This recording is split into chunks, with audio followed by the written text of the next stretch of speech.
तो हेलो नमस्कार साथियों, कैसे हैं? उम्मीद करते हैं आप सब लोग अच्छे होंगे। दोस्तों एक और प्रश्न लेकर आपके सामने आ चुके हैं। दोस्तों आज का क्वेश्चन है कि यदि किसी भिन्न के अंश और हर में 2 जोड़ दिया जाए तो भिन्न 9/11 हो जाता है, और यदि उसके अंश और हर में 3 जोड़ दिया जाए तो भिन्न 5/6 हो जाता है। तो भिन्न ज्ञात करें। क्या ज्ञात करना है? आपको भिन्न ज्ञात करना है। और भिन्न में आप सभी जानते हैं कि भिन्न कैसे लिखते हैं, तो यहाँ पर ध्यान से देखेंगे। भिन्न को अंश बटा हर के रूप में लिखते हैं। इसी को तो हम भिन्न कहते हैं, जो बटा में लिख सके उसे हम भिन्न कहते हैं। तो यहाँ पर आपको सबसे पहले क्या करना पड़ेगा? मानना पड़ेगा। माना अंश बराबर x तथा हर बराबर y, ये मान लेंगे, तब भिन्न बराबर हम मान सकते हैं x बटा y। ये आपको भिन्न क्या कर लेना है? मान लेना है। या आप डायरेक्ट भी लिख सकते हैं माना भिन्न बराबर x बटा y, ये भी आपका सही हो जाएगा। अब हम प्रश्न के अनुसार चलेंगे। प्रश्न से देखिए ध्यान से क्या कहा है कि यदि किसी भिन्न के अंश और हर में 2 जोड़ दिया जाए, मतलब अंश में भी 2 जोड़ेंगे और हर में भी, तब भिन्न को हमने क्या माना? x बटा वाई। अंश में भी 2 मतलब ऊपर भी 2 और हर में भी 2 जोड़ने के लिए बोला गया। 2 जोड़ दिया जाए तो भिन्न 9/11 हो जाता है। मतलब अब ये जो भिन्न है ये 9/11 के बराबर हो जाता है। इस प्रकार से लिख लेंगे। अब इसको सॉल्व कर लीजिए, क्रॉस मल्टीप्लाई कर लेंगे। x में 11 से गुना कराओगे 11x प्लस 2 में 11 से गुना कराएंगे तो 22 बराबर 9 में y से गुना कराएंगे 9y प्लस 9 में 2 से गुना कराएंगे 18, 9 दूनी 18, 11x इधर आने देंगे, बराबर के उधर देखिए 9y प्लस 18, और ये 22 जब बराबर के उधर जाएगा तो माइनस के 22 हो जाएगा। अब आगे बढ़ेंगे तो 11x बराबर देखिए 9y और प्लस 18 में से जब माइनस 22 करेंगे तो माइनस हो जाएगा 4।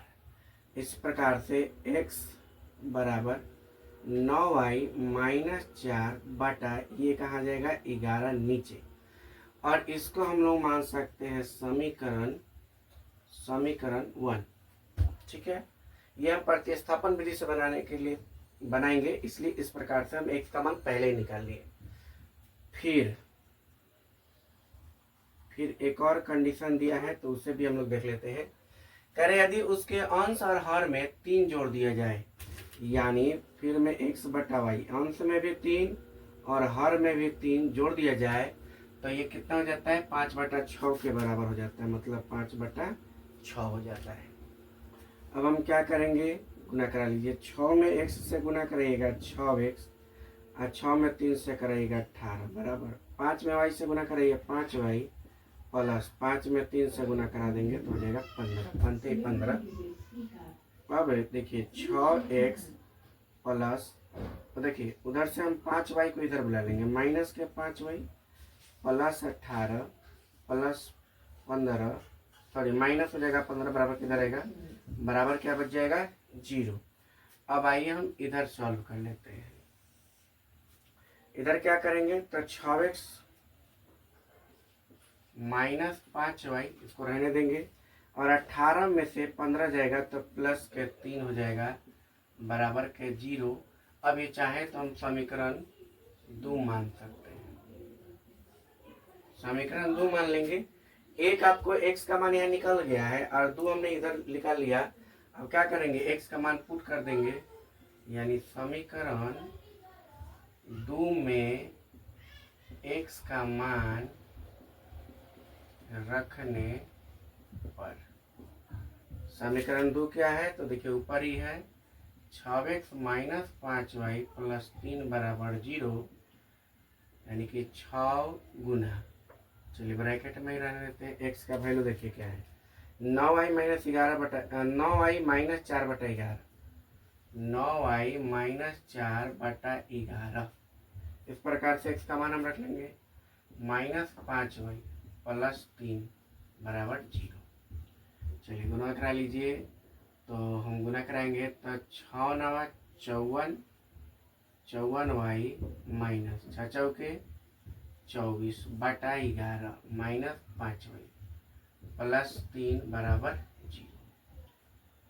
देखिए अब यहाँ पर हम सबका चाहे तो एलसीएम लेकर निकाल सकते हैं। भिन्न का घटाव 11 1 11 का एलसीएम 11, 11 के हम 11 तो ये तो सेम टू सेम रह जाएगा। 54y माइनस 24, 11 पचे 55y प्लस 11 तिहाई 33 बराबर 0।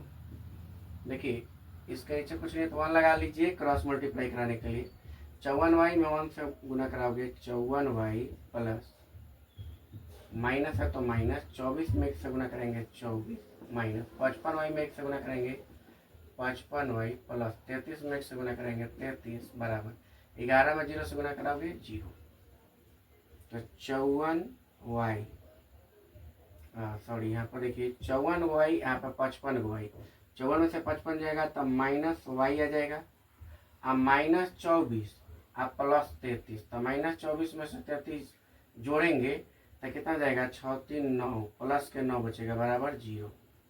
यानी माइनस वाई आई 9 बराबर को जाएगा तो माइनस के 9, माइनस माइनस कैंसिल तो वाई का मान आ जाएगा 9। वाई का मान यहाँ पर निकल चुका है। अब हम एक्स का मान निकालेंगे समीकरण 1 से। लिखेंगे कि समीकरण 1 में वाई का मान रखने पर समीकरण 1 देखिए क्या है, x बराबर 9y माइनस 4, 9y माइनस 4 बटा 11। तो 9 गुना y का मान क्या है 9 माइनस 4 बटा 11। इधर सॉल्व कर लेते हैं। 9 में 9 से गुना कराओगे 81 माइनस 4 सॉरी 9 81 माइनस 4 बटा 11। तो 11 में 81 में से 4 जाएगा 77 बटा 11, कट कर देंगे 7 बार में, यानी कि आ जाएगा हमारा x का मान 7। अब लास्ट में इधर लिख देंगे अतः प्राप्त भिन्न हम लोग x बटा y ना माने हैं, यानी x का वैल्यू हो गया हमारा 7 और y का वैल्यू हो गया हमारा इधर 9, यानी कि हमारा आंसर हो गया 7 बटा के 9। तो उम्मीद करते हैं आपको वीडियो पसंद है। वीडियो को लाइक कर दीजिएगा। चैनल पर नए चैनल को सब्सक्राइब कर लीजिए और अगर फेसबुक पेज पर देख रहे तो फॉलो कर लीजिए। वीडियो देखने के लिए बहुत बहुत धन्यवाद। जय हिंद।